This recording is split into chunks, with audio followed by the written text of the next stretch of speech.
அப்படியே பிடிச்சிக்கிறேன்.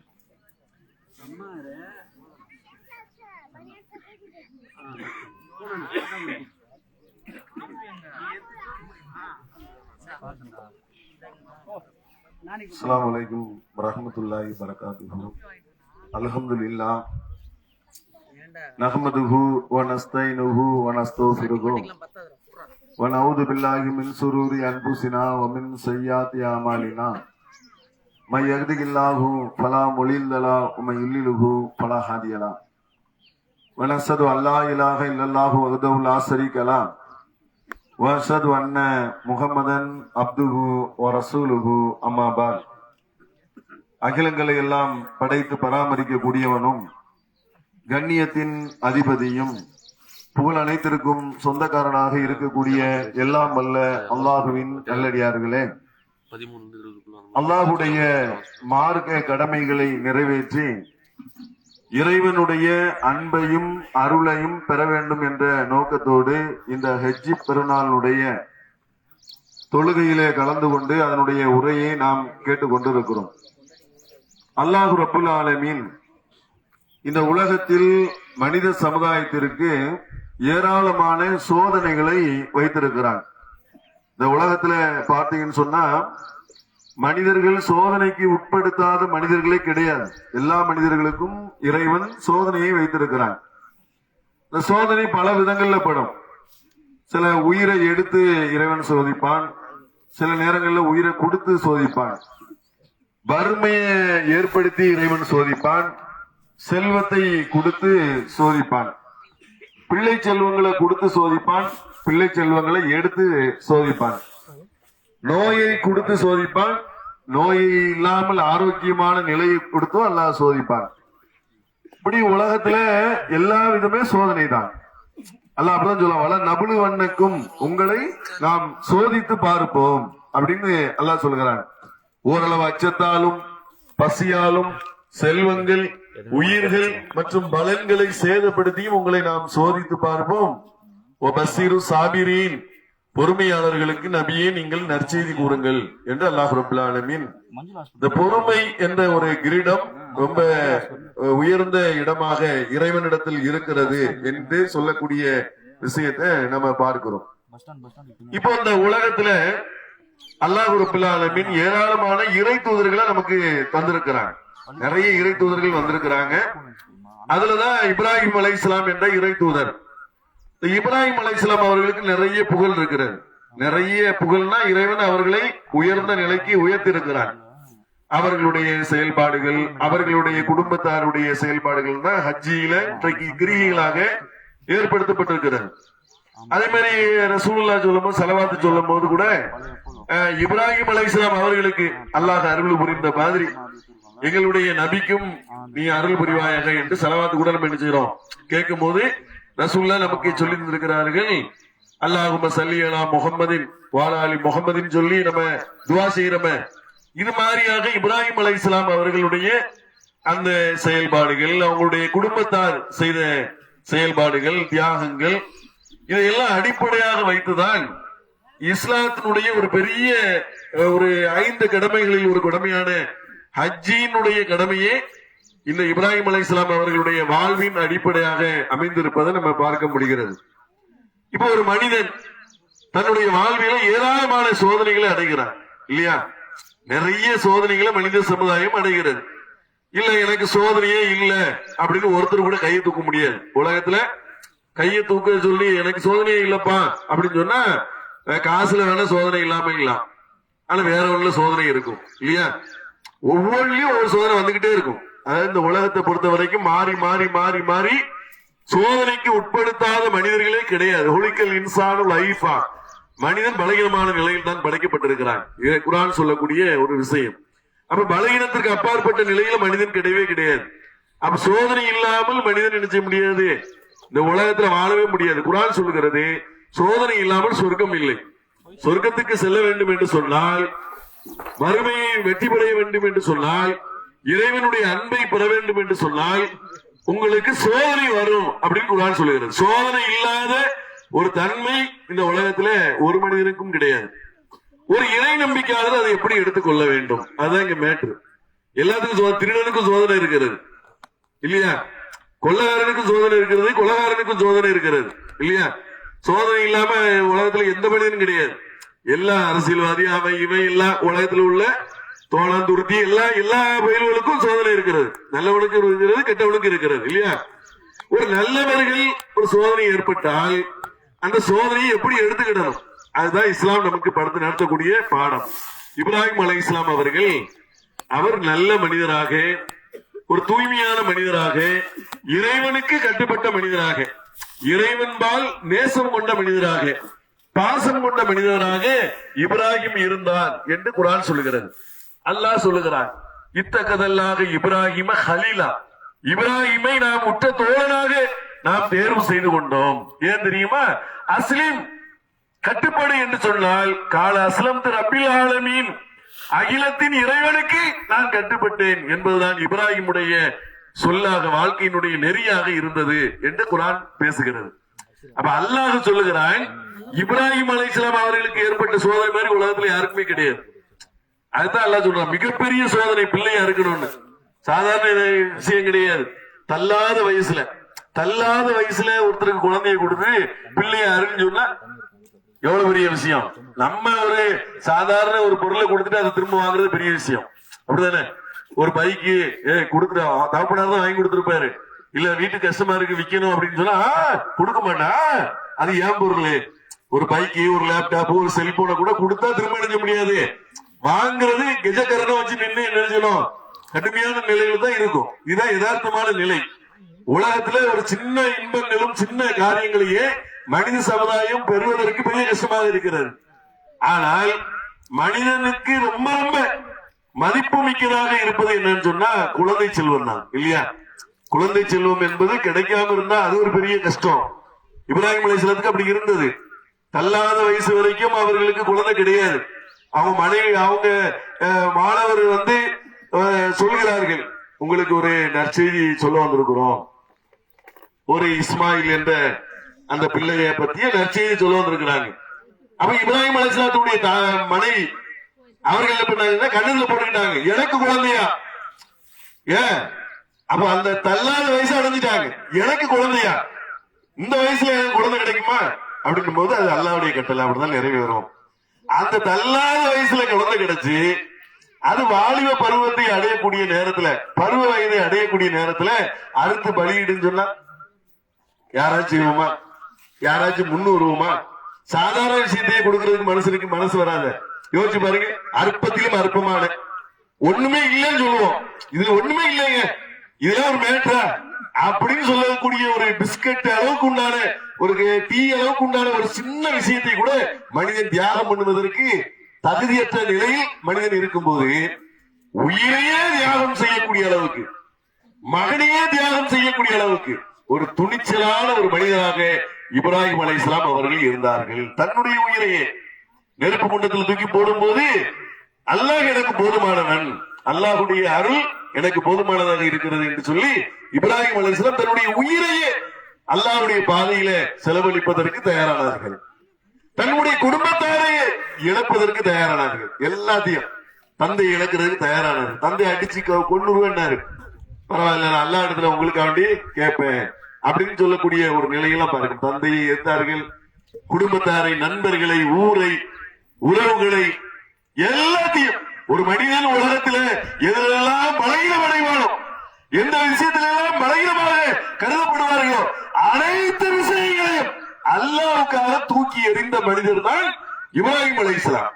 அனைத்தையும் தூக்கி எறிந்தார்கள். துணிச்சல் மிக்க, தைரியம் மிக்க ஒரு மனிதராக இப்ராஹிம் அலைஹிஸ்ஸலாம் அவர்கள் இருந்தார்கள். தனி மனிதராக இருந்த இப்ராஹிம் அலைஹிஸ்ஸலாம் ஒரு சமுதாயமாக இருந்தார்கள் என்று குர்ஆன் சொல்கிறது. இப்ராஹிம் ஒரு தனி மனிதர் அல்ல, ஒரு மனிதர் தான் சொல்ல முடியும் இல்லையா? ஆனா ஒரு சமுதாயத்தில் இருக்கக்கூடிய ஒரு துணிவு, ஒரு தைரியம், ஒரு தியாகம், இறைவன் மீது உள்ள நேசம் அந்த இப்ராஹிம் அலைஹிஸ்ஸலாம் அவர்களுக்கு இருந்தது என்று குர்ஆன் பேசுகிறது. அப்ப இந்த உலகத்துல நம்ம சிந்தித்து பாருங்க, நம்முடைய வாழ்வில ஒரு சுபிட்சம் பெற வேண்டும் என்று சொன்னால், இறைவனுடைய அன்பு கிடைக்க வேண்டும் என்று சொன்னால், இறைவன் நம்மை நேசிக்க வேண்டும் என்று சொன்னால், இறைவன் நம்முடைய குடும்பத்தாரை நேசிக்க வேண்டும் என்று சொன்னால் நாம் இறைவனை நேசிக்க வேண்டும். நாம் இறைவனை நேசிக்க வேண்டும். இந்த உலகத்தினுடைய துனியாவுடைய வாழ்க்கையை நேசிக்க கூடாது. அதுதான் இப்ராஹிம் அலைஹிஸ்ஸலாம் வாழ்க்கையினுடைய படிப்பினையாக அல்லாஹ் சொல்லக்கூடிய விஷயமாக இருக்கிறது. இந்த உலகத்துல எல்லாமே அழியக்கூடியது இல்லையா?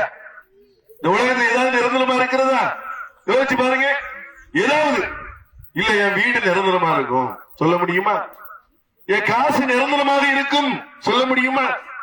என்னுடைய பிள்ளைகள் நிரந்தரமாக இருப்பார்கள் சொல்ல முடியுமா? என்னுடைய குடும்பத்தார் நிரந்தரமாக இருப்பார்கள் சொல்ல முடியுமா? என்னுடைய பதவி நிரந்தரமாக இருக்கும் சொல்ல முடியுமா? என்னுடைய பணம் பட்டாளங்கள் நிரந்தரமாக இருக்கும் சொல்ல முடியுமா? ஒண்ணும் கிடையாது. இறந்து போனா தூக்கி எல்லாத்தையும் சேர்த்து டோட்டலாக இழந்து விட்டுதான் ஒரு மனிதன் செல்லுகிறான். இறக்கும் போது எதையாவது கொண்டு போய் சேர்க்கிறார்களா? யோசிச்சு பாருங்கள். ஒருவன் இறக்கிறான், அவனை கொண்டு போய் அடக்கம் செய்கிறார்கள். வீட்டுல தங்கம் இருக்கும், தங்கத்தை கொண்டு போய் அடக்கம் செய்கிறார்களா? காசு இருக்கும், காசை கொண்டு போய் அடக்கம் செய்கிறார்களா? ஏதாவது சொந்த பந்தங்கள் சேர்ந்து கூட போய் நிக்கிறார்களா? 2 நாட்கள், இரண்டு நாட்கள் பெத்த மகன் வந்து நிக்க மாட்டார். நம்முடைய கபஸ்தானத்தில் பெத்த மகன் வந்து 2 நாள் நிக்க மாட்டார். நம்முடைய நண்பர்கள் வந்து 2 நாள் இருக்க மாட்டார்கள். நம்முடைய பேரண்ட்ஸ் பெற்றோர்கள் வந்து 2 நாள் இருக்க மாட்டார்கள். 2 நாள். நான் 100 நாள் 2 வருடம் 3 வருடத்தை சொல்லவில்லை. வெறும் 2 நாள் கபஸ்தானத்திலே நமக்கு கூட நம்முடைய உறவுகள், சொந்தம், பந்தம் எதுவாக இருந்தாலும் சரி, ஒரு நயா பைசாக்கு 5 பைசாக்கு அனுமதி இல்லாத, ஒரு சல்லி பைசாக்கு பிரயோஜனம் இல்லாத பொருட்களை வைத்துக் கொண்டு நாம் இந்த உலகத்துல ரொம்ப சந்தோஷமாக மகிழ்ச்சியாக வாழ்வதாக நம்ம எண்ணிக்கொண்டு நம்மை நாமே ஏமாற்றக்கூடியவர்களாக இருந்து கொண்டிருக்கிறோம். ஆனா இப்ராஹிம் அலைஹிஸ்ஸலாம் அறிவாளி, புத்திசாலி, நியாயவாளி, உண்மைவாளி, இறைவனை நேசிக்கக்கூடிய ஒரு நிலையில் இருந்தவர்கள் இப்ராஹிம் அலைஹிஸ்ஸலாம். இப்ராஹிம் அலைஹிஸ்ஸலாம் அல்லாஹ்வுக்காக எதையும் தியாகம் செய்வதற்கு தயாரானவர்கள். அதனால் அல்லாஹ் அவர்களை நேசித்தார். அதனால் அவர்கள் மீது அல்லாஹ் நேசம் கொண்டான். நம்ம சிந்தித்து பார்க்க வேண்டும். நாம நம்முடைய எண்ணங்கள், சிந்தனைகள் எல்லாம் எப்படி இருக்கிறது? யோசிச்சு பாருங்க. நம்முடைய குடும்பத்தார், சொந்த பந்தங்கள் ஒரு வரதட்சணை திருமணத்துக்கு நம்மை அழைக்கிறார்கள். வரதட்சணை தீமன் தெரிதா? ஒரு வட்டியின் பால் அழைக்கிறார்கள், தீமன் தெரிதா? பாவமான காரியத்தின் பால் அழைக்கிறார்கள், பாவம்னு விளங்குதா? ஆனா என்ன செய்யறாங்க தெரியுமா? என்ன செய்யறாங்க? வரதட்சணை திருமணம் தெரியுது, உறவுகள் பாதிக்கப்பட்டிருக்கூடாது. எப்படி நம்ம உறவுகள் நினைச்சிடக்கூடாது? மாமா ஆச்ச, மச்சான் ஆச்ச, சொந்தமாச்ச, அண்ணா ஆச்ச, தம்பி ஆச்ச, சொந்த பந்தமாச்ச, உறவுகள் நினைச்சிடக்கூடாதா? பாதிச்சிடக்கூடாது. இவங்க உறவுகள் அப்படி பேணுகிறார்களாம். எப்படியா? உறவுகளை அப்படி பேணுகிறார்களாம், அப்படி நேசத்தோட பேணுகிறார்களாம். ஆனா இப்ராஹிம் அலைஹிஸ்ஸலாம் அவர்களுக்கும் உறவுகள் இருந்தது, சொந்தம் இருந்தது, தந்தை இருந்தார். அந்த தந்தையை தூக்கி எறிந்தார் அல்லாஹ்வுக்காக. நண்பர்களை தூக்கி எறிந்தார் அல்லாஹ்வுக்காக. யாரையும் இழப்பதற்கு தயாரானார் அல்லாஹ்வுக்காக. பெற்ற பிள்ளையே அறுத்து பலியிட சொல்லும் போது தயாரானார் இப்ராஹிம் அலைஹிஸ்ஸலாம். அல்லாஹ் சொல்லுகிறான், இப்ராஹிமே நீர் கனவை நிறைவேற்றி விட்டிருந்தான். அப்படின்னா என்ன அர்த்தம் தெரியுமா? மகனை அறுக்கிறதுக்கு எல்லாம் பலியிட சொல்லி கட்டளை எடுக்கிறாங்க. ரெடி ஆயிட்டாங்க, மகனை கூட்டு சொல்லிட்டாங்க, மகனும் தயாரிட்டாரு. அல்லாஹ்வுடைய கட்டளையா இருந்தா அதை நிறைவேற்றுங்கள் அப்படின்ட்டாங்க. மகனை கூட்டிட்டு வர்றாங்க. 3 இடத்துல சைத்தான் நிக்கிறான். என்ன தெரியுமா? மஜ்துல் ஊலா, உஸ்தா அப்படின்னு சொல்லி ஒரு 3 இடத்துல சைத்தான் நின்று கொண்டு, தள்ளாத வயசுல கிடைச்ச மகனை போய் அறுக்க போறியா? எப்படி தள்ளாத வயசுல கிடைச்ச இப்ராஹிமே தள்ளாத வயசுல கிடைச்ச மகனை போய் நீ அறுக்க போறிய? யோசிக்க. நம்மளும் ஒரு நல்ல காரியத்துக்கு போடுவீங்க, வேலை வெட்டி விட்டுட்டு ஆர்ப்பாட்டத்துக்கு போறான், பயானுக்கு போறான், அதுக்கு போறான், இதுக்கு போறான், தொழுகைக்கு போறான், இப்படின்னு வந்து என்ன செய்வான்? நம்மள மனித சைத்தான்கள் வந்து வழி எடுக்குமா இல்லையா? அதே மாதிரி இப்ராஹிம் அலைஹிஸ்ஸலாம் அவங்கள்ட்ட வந்து 3 இடத்துல வந்து என்ன செய்யறான்? வழிகேடான பாதையே சொல்றான். உடனே இப்ராஹிம் அலைஹிஸ்ஸலாம் என்ன செஞ்சாங்க? கல்லை எடுத்து 3 பேர் மேலையும் 3 இடத்துல என்ன செஞ்சாங்க? தூக்கி எரிஞ்சாங்க. 3 இடத்துல நின்று எரிஞ்சாங்க. அதனாலதான் இன்னைக்கு ஹஜ்ஜிக்கு போறேன்னு வைங்க, அந்த 3 இடத்துல போய் நின்றுட்டு கல்ல தூக்கி எரிஞ்சுவாங்க. அந்த இடத்துல நின்று எறிவாங்க. ஏன் எறிவாங்க? அந்த இடத்துலதான் சைத்தான் இருக்கேன்னு நினைச்சிடக்கூடாது. நம்ம என்ன சில பேர் எடுத்து கல்ல எடுத்து அடிப்பாங்க பாருங்க, வட்டி எழுத்தால உள்ளவங்க மண்டை பேந்துரும். கலவரம் நடந்திருக்கு. கலவரம்னா இது நெருக்கடியில் நிறைய இறந்துருக்கிறாங்க. எடுத்து இவ்வளவு பெரிய கல்ல எடுத்து மண்டை ஓங்கி அடிப்பாங்க. அது தவறு எழுத்தால அடிப்பாங்கல்ல, அவங்களுடைய மண்டை பேந்துரும். அப்படிதான் நடந்த பிறதான் அதுக்கப்புறம் தான் எல்லாம் விளக்கம் கொடுத்து எல்லாம் சொல்லி என்ன செஞ்சாங்கன்னா சின்ன கல் எரிஞ்சா போதும். ரசூல் அப்படிதான் நமக்கு காட்டினாங்க. அது சைத்தான் நிக்கக்கூடிய இடம் இல்ல. இப்ராஹிம் அலைஹிஸ்ஸலாம் அவர்களுக்கு அந்த இடத்துல என்ன செஞ்சா இந்த நின்னான தவிர அந்த எல்லாத்துக்கும் அந்த இடத்துல நிக்கல. அந்த ஒரு அடையாளத்துக்காக அது இருந்தது. இப்ப நம்முடைய வாழ்க்கையில சைத்தான் வந்தான்னு வைங்க, நம்ம என்ன செய்யறோம்? சைத்தான் தோல்ல கையை போட்டுட்டு என்ன செய்யறோம்? அவன் மேலே பயணம் பண்றோம். என்ன செய்யறான்? வாடா கிரிக்கெட் போலாம், சினிமாவுக்கு போலாம், சீரியலுக்கு பார்க்க போலாம், நல்ல நடிகர்கள் இன்னைக்கு அரசியல் ஆரம்பிச்சிருக்காங்க. வாடா ஒண்ணு இல்ல, மார்க்க அப்படி பாத்துக்கலாம். எங்க தலைவர் யாரு? அல்லாஹ்வுடைய தூதர் இல்லையா? அல்லாஹ்வுடைய தூதர் தான் நம்முடைய வழிகாட்டி. லக்கது கானலக்கும் பி ரசூலுல்லாஹி உஸ்வத்தில் ஹஸனா, இந்த நபியிடத்தில் அழகான முன்மாதிரி இருக்கிறது என்று அல்லாஹ் ரப்பல் ஆலமீன் சொல்லுகிறான். ஆனா மக்கள் எப்படி இருக்காங்கன்னா அதுல அது ஆன்மீக தலைவர், இது அரசியல் தலைவர் என்ன பிரிச்சு அரசியலுக்கு அல்லாஹ்வுடைய தூதர் தான் முன்மாதிரி. அல்லாஹ்வுடைய தூதருக்கு வழிகாட்டியாக இருந்தவங்க இப்ராஹிம் அலைஹிஸ்ஸலாம். அப்ப நம்ம எப்படி விளங்கி இருக்கணும்னு சொன்னா, இந்த உலகத்துல நம்ம வாழும் போது இப்ராஹிம் அலைஹிஸ்ஸலாம் எப்படி கொள்கை உறுதியோடு நின்று இறைவனுக்காக எதையும் தியாகம் செய்யறது துணிச்சலாக நின்றாங்க. நம்மளால சின்ன ஒரு விஷயத்தை தியாகம் பண்ண முடியல, ஒரு அரை மணி நேரத்தை தியாகம் பண்ண முடியல, ஒரு மணி நேரத்தை தியாகம் பண்ண முடியல. அப்புறம் என்ன நம்ம கொள்கை உறுதி என்ன? அல்லாஹ்வை நேசிக்கிறோம். அல்லாஹ்வை நாம் நேசிக்கிறோம் என்பது சொன்னால் அதனுடைய அடையாளங்கள் நம்மகிட்ட இல்லையே. வெறும் மரம் மட்டும் தான் நிக்குது, கிளைகள்லாம் இல்ல. காஞ்சி போன மரம் தான் நிக்குது. மரம்னா அதுல ஏதாவது பறக்கத்து இருக்குமா? யோசிச்சு பாருங்க. வேறு இருக்கணும், மரம் உறுதியா நிக்கணும், கிளைகள் நிக்கணும். கிளைகள் மட்டும் நின்னா இல்ல, அதை பூத்து குலுங்கணும் இல்லையா? ஒரு மரம் இருக்கிறது என்று சொன்னால் அது என்ன செய்யணும்? வேறு ஆளை பதிஞ்சு இருக்கணும். இது ஒரு பறக்கத்து. பேஸ்மட்டம் பில்டிங் ஸ்ட்ராங்கு, பேஸ்மட்டம் வீக்குன்னு சொல்லுவாங்கல்ல, அந்த மாதிரி ஈமான் இருக்க கூடாது. எப்படி இருக்கணும்? பில்டிங் ஸ்ட்ராங்கா இருக்கணும்னா இருக்கணும், வேறு நல்ல உறுதியாக நிக்கணும். உறுதியா நின்றுடுச்சு. உறுதியா நின்ன மட்டும் போதுமா? மரம் வளர வேண்டும், அது ஒரு வளர்ச்சி. கிளைகள் வர வேண்டும், அது ஒரு வளர்ச்சி. கிளைகள் மட்டும் இருந்தா போதாது, அதிலே காய்களும் கனிகளும் பூக்களும் பூத்து குலுங்க வேண்டும். அதுதான் உண்மையான வளர்ச்சி இல்லையா? அப்ப இஸ்லாம் என்ற இந்த மார்க்கத்தை ஏற்றுக்கொண்டிருக்கக்கூடிய நாம எப்படி இருக்கிறோம்?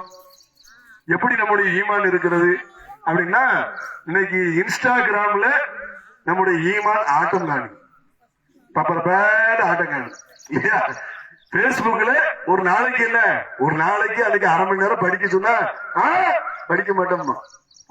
இன்னைக்கு என்ன சொல்றான்? பேஸ்புக்ல ஒரு நாளுடைய டேட்டாவை அவன் எவ்வளவு நேரத்தை காலி பண்றான், எவ்வளவு நேரம் அந்த பேஸ்புக்ல கிடக்குறான், எவ்வளவு நேரம் இன்ஸ்டாகிராம் கிடக்குறான், எவ்வளவு நேரம் வீணான காரியங்களை கிடக்குன்னு பார்த்தா, ஒரு நாளினுடைய நேரங்களை நம்ம கணிச்சு பார்த்தா 7 மணி நேரம் 8 மணி நேரம் வெறும் வீணான காரியங்களே இருக்கும். கடையில இருந்தாலும் உங்களுக்கு வியாபாரத்தை பாக்குறது இல்ல. ஒரு கடையில போய் இருக்கிறான்னு வைங்க, அங்க கூட வியாபாரத்தை பாக்குறது. ஒரு கம்பெனில போய் இருக்கான்னு வைங்க, அதுலயும் போய் அந்த கம்பெனியுடைய ஒர்க்க பண்றது இல்ல. அமானிதமாக ஒரு கடையில இருக்கிறோம், வியாபாரத்தை பெருக்குவதற்கு உண்டான சிந்தனையை வலுப்படுத்தணுமா இல்லையா? ஆனா அவர்களுடைய மூளையை சைத்தான் தின்று விடுகிறது, சாப்பிட்டு விடுகிறது. மூளை நினைச்சது அவன் சைத்தான் நினைச்சதான் காலி பண்ணிடலாம். அப்ப நம்ம என்ன வேணும்னா தண்ணி அடிச்சாதான் போல அப்படின்னு நினைக்கிறான் நிறைய பேர். என்ன போதையில மயங்கி கிடக்கிறான் அப்படின்னு, போதை அடிச்சா மயங்கி கிடக்குறான்ல. வீடு ஏது, வாசல் ஏறு, தெரு ஏறு, அண்ணன் யாரு, தம்பி யாரு, அம்மா யாரு, பிள்ளை யாரு, பொண்டாட்டி யாருன்னு தெரியாத அளவுக்கு மதி மயங்கி கிடக்குறானா இல்லையா? தண்ணி அடிச்சா அதே தண்ணி அடிக்கிற அதே எஃபெக்ட், அதே தன்மை எதுல வருது? இணையதளங்கள் வழியாக இன்றைக்கு மனித சமுதாயத்தை கொஞ்சம் கொஞ்சமாக தங்களுடைய அறிவை தின்னு கொண்டிருக்கிறது சைத்தானுடைய சிந்தனைகள். அப்ப இப்ராஹிம் அலைஹிஸ்ஸலாத்தை பின்பற்றுறேன் அப்படின்னா சும்மா ஹஜ்ஜில போய் கல்ல தூக்கி போட்டுக்கிட்டு இப்ராஹிம் அலைஹிஸ்ஸலாத்து அவர்களை நாங்கள் பின்பற்றுகிறோம் அப்படிங்கிறது இல்லை. குர்பானி கொடுக்கிறோம். இப்ப தொழுவு முடிஞ்ச உடனே போய் குர்பானி கொடுப்போம். பிஸ்மில்லாஹி அல்லாஹு அக்பர் அப்படின்னு ஆடையோ ஒட்டகத்தையோ மாடையோ குர்பானி கொடுக்கிறோம் இல்லையா? உடனே ஈமான், வலுவான ஈமான், இதோ குர்பானி கொடுத்து விட்டார், ஆடை குர்பானி கொடுத்து விட்டார், மாடை குர்பானி கொடுத்து விட்டார், ஒட்டகத்தை குர்பானி கொடுத்து விட்டார், வலுவான ஈமான் உடையவராக அவர் இருக்கிறார் அப்படின்னு அர்த்தமா? இப்ராஹிம் அலைஹிஸ்ஸலாம் தன்னுடைய மகனை அறுத்து பலியிடுவதற்கு துணிந்த மாதிரியாக குறைஞ்சபட்சம் நம்முடைய தவறுகளை அறுத்தாச்சு பயம் தூக்கி எறியணும். குறைஞ்சபட்சம் இப்ராஹிம் அலைஹிஸ்ஸலாத்துடைய வாழ்வை நம்முடைய வாழ்க்கையில் கொண்டு வருவதற்கு நான் அவர்கள் நல்ல விஷயத்தையே பலியிடுவதற்காக தயாரானாங்க இல்லையா? அப்படிதாங்க. மகனை அறுக்கிறது நல்ல விஷயமான ஒரு மகனையே அறுப்பதற்கு தயாரானாங்க. டிவி சீரியல், சினிமா, தீய காரியங்கள், தீய செயல்கள், வீணான காரியங்கள், இதை விட்டு நான் விலகிறேன், அறுத்து தூக்கி எறிகிறேன், என்னுடைய வாழ்க்கையில் ஒரு மாற்றத்தை ஏற்படுத்த வேண்டும் என்ற ஒரு எண்ணத்துல ஒருத்தர் குர்பானி கொடுத்தால் அவருடைய வாழ்க்கையில் உண்மையிலேயே மாற்றம் ஏற்படும். அப்ப அந்த ஒரு தன்மை இந்த ஹஜ்ஜி பெருநாள்ல நாம் பெறக்கூடிய ஒரு படிப்பினையாகவும் ஒரு பாடமாகவும் இருக்கிறது. ஹஜ்ஜி பெருநாள்ல அல்லாஹ் நமக்கு சொல்லி தந்திருக்கக்கூடிய வழிமுறைகளை பின்பற்றி அதே மாதிரி அல்லாஹ்வை அதிகம் புகழக்கூடிய இந்த நாட்கள்ல அதிகமாக அல்லாஹ்வை புகழ வேண்டும். அல்லாஹு அக்பர், அல்லாஹு அக்பர் சொல்லி அல்லாஹ்வை அதிகமாக புகழக்கூடியவர்களாக. அல்லாஹ்வை புகழுப்பா, யாரெல்லாம் புகழ்ந்துட்டு இருக்கிறான் ஒண்ணுக்கு ஆகாது பாருங்க. நீங்க கரப்பாம்பூச்சின்னு ஒரு இது ஆரம்பிச்சிருக்கிறாங்க பார்த்தா, அதுக்கு ஏராளமான வியூவர்ஸும் அது ஏராளமான உறுப்பினரும் ஒரு 2-3 நாட்கள்ல பாத்தீங்கன்னா அது எத்தனையோ மில்லியன் அளவுக்கு அடிச்சுட்டு போகுது. பாரதிய ஜனதா, காங்கிரஸ் இது மாதிரியான பெரிய பெரிய கட்சிகளை எல்லாம் உள்வாங்கி சாப்பிட்டு இது முதல் நிலையில வந்துடுச்சு. எது? கரப்பாம்பூச்சி.